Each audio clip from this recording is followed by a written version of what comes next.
अब इसमें है मॉर्फोलॉजी फर्स्ट।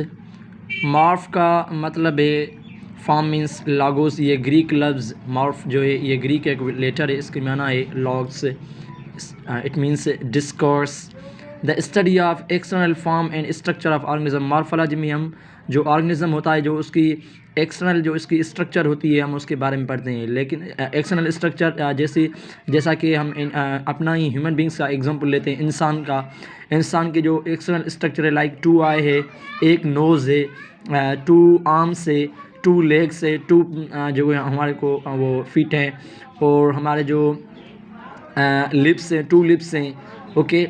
और हर एक के हाथ में हमारे को 5 फिंगर्स हैं, ओके। सो ये जो एक्सटर्नल स्ट्रक्चर है लिविंग ऑर्गेनिज्म की, जानदारों की, ये जो एक्सटर्नल स्ट्रक्चर होती है, इसको हम मॉर्फोलॉजी एक ब्रांच है। हम एक लिविंग ऑर्गेनिज्म की जो एक सेपरेटली एक जानदार है या एक सेपरेटली ह्यूमन बींग से, हम उसके एक पार्ट्स ऑफ द बॉडी को स्टडी करते हैं मॉर्फोलॉजी साइंस की, एक बायोलॉजी की एक मेजर ब्रांच में, ओके। उसके बाद है anatomy. Ana means part, up tom means cutting, the study of, ये भी एनामी ये जो लफ्ज़ है ये ग्रीक लैंग्वेज का वर्ड है, ओके। इसका मतलब है अप एंड टॉम। टॉम का मतलब है ये जो एना का है, एना पार्ट मीन्स अप, और टॉम ये भी एक ग्रीक वर्ड है, इसके माना है cutting. The study of internal parts of the body, the study of internal parts of the body of living organisms by cutting them open. अब इसमें एनाटॉमी में क्या करते हैं, ये जो लिविंग ऑर्गेनिज्म होते हैं और लिविंग ऑर्गेनिज्म की जो बॉडी होती है, उसमें जो इंटरनली जो इसके पार्ट्स होते हैं बॉडी के, इंटरनली जो भी पार्ट्स होते हैं, लाइक एनिमल्स का हम एग्जांपल लेते हैं, एनिमल्स के अंदर जो भी पार्ट है उसका इंटरनली अंदरूनी जो भी पार्ट्स है, हम उसकी स्टडी करते हैं एनाटॉमी में। एनाटॉमी एक मेजर ब्रांच, इट मीन्स ये भी एक ब्रांच है किसकी, बायोलॉजी की। और फर्स्ट वाली और सेकंड वाली, फर्स्ट वाली और मॉर्फोलॉजी है, सेकंड वाली एनाटॉमी, ये एक दूसरे के अपोजिट है। उसमें हम एक्सटर्नली जो बाहर वाले parts of the living organism, जानदारों के जो बाहर वाले पार्ट्स से हम मॉर्फोलॉजी में स्टडी करते हैं, एक के बारे में स्टडी करते हैं। एनाटॉमी में हम जो अंदरूनी जो पार्ट्स हैं हम उसके बारे में स्टडी करते हैं। उसके बाद है सेल बायोलॉजी।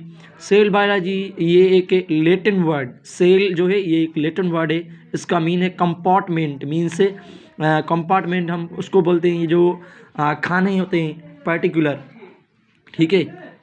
जैसा कि हम बोलते हैं कि हार्ट है, हार्ट को जो है वो 4 कंपार्टमेंट्स है, मीन उसको 4 खाल हैं, इसलिए सेल भी एक कंपार्टमेंट, एक हिस्सा होता है। ये Greek bios means life, logos means discuss, the study of cell and its organelle.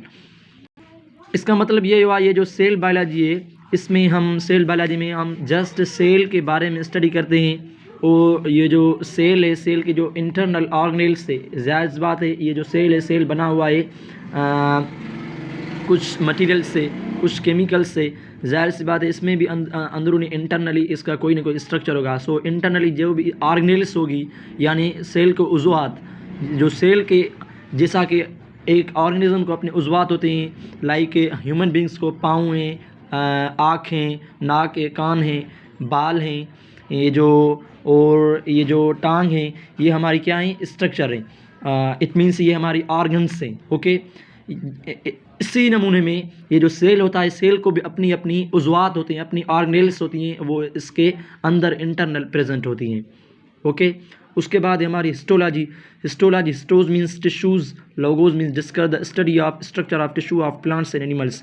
Histology में हम जो लिविंग ऑर्गेनिज्म होते हैं, लाइक प्लांट हैं, जानदार जो हैं, जानदार के ये जो प्लांट हैं, प्लांट भी जानदार हैं, एनिमल्स ये जो जानवर हैं ये भी जानदार हैं।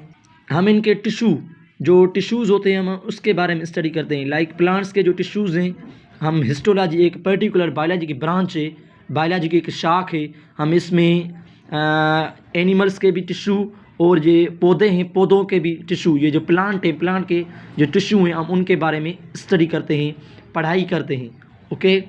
उसके बाद है फिजियोलॉजी। फिजिक्स मीन्स नेचर, ये ग्रीक वर्ड है फिजिक्स मीन्स नेचर, फितरी।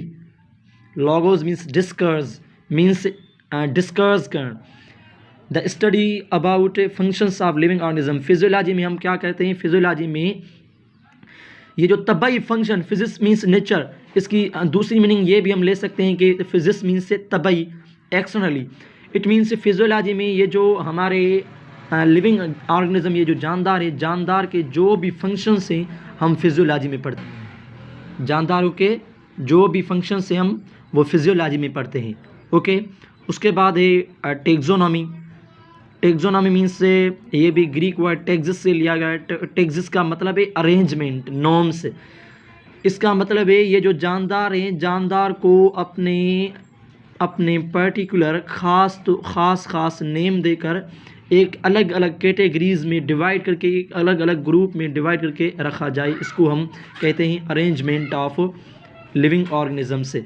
मीन्स जानदारों की विरासत या जानदारों की तरतीब देना, हम उसको अपना पर्टिकुलर, जैसा कि इधर लिखा हुआ है the study of rules, principles, grouping and naming the living organism.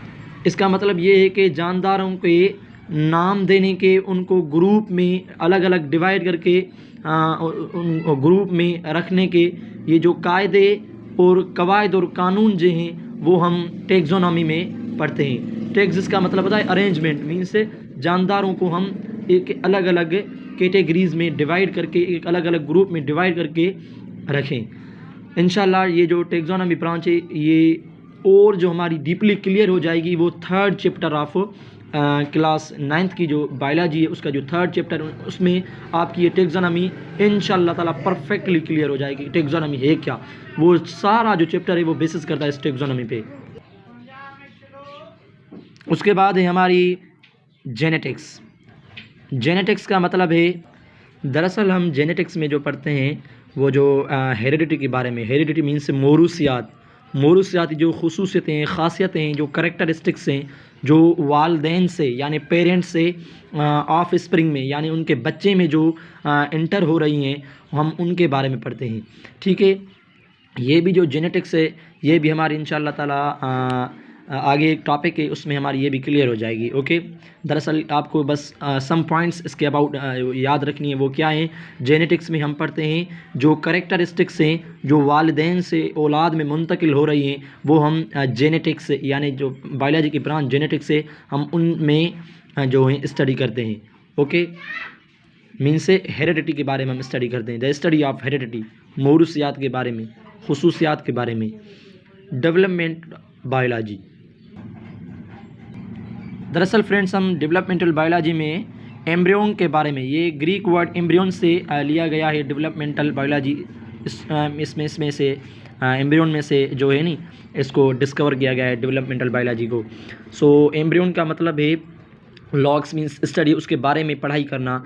क्या ये जो एम्ब्रियो है, एम्ब्रियो मीन्स बच्चा, ये जो बच्चा अंदर बेबीज़ जो फार्म होता है किसमें, ये जो जानदार हैं लाइक एनिमल्स हैं या ह्यूमन बींग्स हैं, इनके अंदर ये जो जब ये प्रेग्नेंट होते हैं, जब इनको पेट हो जाता है तो उनके अंदर ये जो बच्चा होता है, ये जो बच्चा पैदा होता है ये कैसे होता है, इसकी फॉर्मेशन, इसकी स्ट्रक्चर, इसके स्टेप्स कौन कौन से होते हैं, कौन कौन से स्टेप्स के गुज़रने के बाद ये एक मुकम्मल बेबी तैयार हो जाता है, एक बच्चा मुकम्मल फार्म हो जाता है। ये सारी जो हैं पॉइंट्स हम स्टडी करते हैं वो डेवलपमेंटल बायोलॉजी के अंदर हम स्टडी करते हैं। उसके बाद एनवायरमेंटल बायोलॉजी, दरअसल इसमें हम पढ़ते हैं the study of relationship between living organisms. ये जो रिलेशनशिप है, ये जो बायमी ताल्लुक़ है जानदारों के बीच में और non living factors and non living factors of environment, और ये जो जानदारों का ये जो नॉन लिविंग फैक्टर है, ये जो जुज़्वे हैं, माहौलियाती जुज़्वे हैं, उनके साथ ये जो बायमी ताल्लुक़ है जानदारों का, वो हम and their effect on each other, और हम जो इसका असरअंदाज होते हैं, जो इफ़ेक्ट होता है इनके बीच में नॉन लिविंग के भी, और ये जो नॉन लिविंग फैक्टर है और लिविंग जो ऑर्गेनिज्म जानदार हैं इनके बीच में जो इफ़ेक्ट होता है वो हम सारी करेक्टरिस्टिक्स एनवायरमेंटल बायोलॉजी में पढ़ते हैं। ओके, जैसा कि एनिमल्स से एनिमल्स जो हैं इसमें एनवायरनमेंट में सर्वाइव कर रहे हैं, वो नॉन लिविंग के ऊपर डिपेंडेबल हैं, क्योंकि प्लांट से ही हमारे को ऑक्सीजन जो है वो हम लेते हैं। ठीक है, और लाइक ये जो नॉन लिविंग जो हैं, ये नॉन लिविंग एनवायरनमेंट भी हमारे पर ऊपर ही बेसिस करता है, लेकिन हम एक दूसरे के ऊपर ही हम बेसिस करते हैं। उसके बाद जो है ब्रांच हमारी है वो है पेलेंटोलॉजी। पेलेंटोलॉजी में पढ़ते हैं पेलेसिस, ये कि ग्रीक यूनानी लफ्ज़ है, ठीक है, यूनानी बोली से, यूनानी लैंग्वेज से, ग्रीक लैंग्वेज से लिया गया है पेलेसिस। इसका मतलब है एंशेंट, मीन्स कदीमी, पुराना। सो इसमें हम क्या कहते हैं, क्या पढ़ते हैं, the study of remove past organic life. जो ऑर्गेनिक लाइफ हमारी पास्ट में गुजर गई, जो ऑर्गेनिक लाइफ थी, जो भी ज़िंदगियां थी पास्ट में गुजर गई हैं, हम उनके बारे में with the help of Faasil से मदद लिए हुए हम उनके बारे में स्टडी करते हैं। ओके।